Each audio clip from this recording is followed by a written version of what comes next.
really. Yung mga par, kamusta? Ang matinding plano at pag-atras ni Mayweather Jr. Pero bagong lahat mga idol, suportahan nyo naman ang ating channel. Maraming salamat po.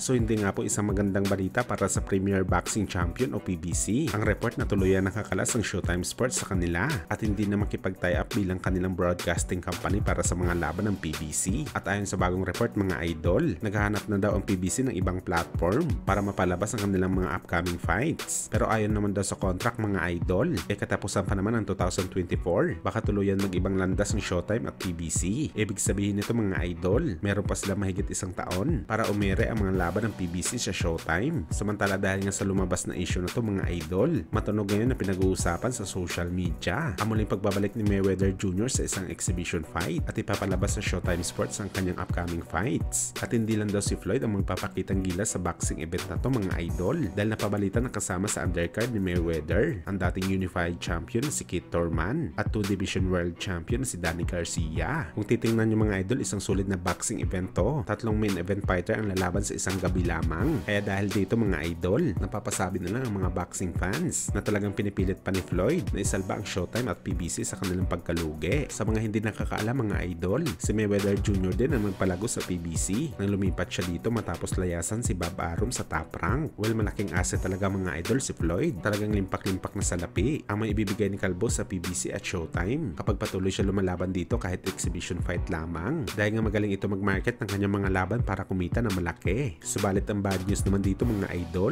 dahil nga December 9 ang target na exhibition fight ni Floyd. Ibig sabihin walang katotohanan ng balita na kumakalat sa social media na matutuloy ang rematch na bakbakan ni Manny Pacquiao at Mayweather Jr. sa December 31 para sa 6-rounder exhibition fight. Atras muna si Mayweather dahil matindi ang plano nito sa PBC at Showtime. Well, gayon pa man mga idol, hindi pa naman pinapangalanan ng fighter na makakalaban ni Floyd sa December 9. Baka malay natin mga idol si Boss Manny pala ang kalaban nito. Hindi lang talaga natin alam. Ito yung laban na talagang magsasalba sa problema ng PBC at Showtime dahil kikita talaga ito ng malaki, kagaya sa unang laban ng dalawang legend.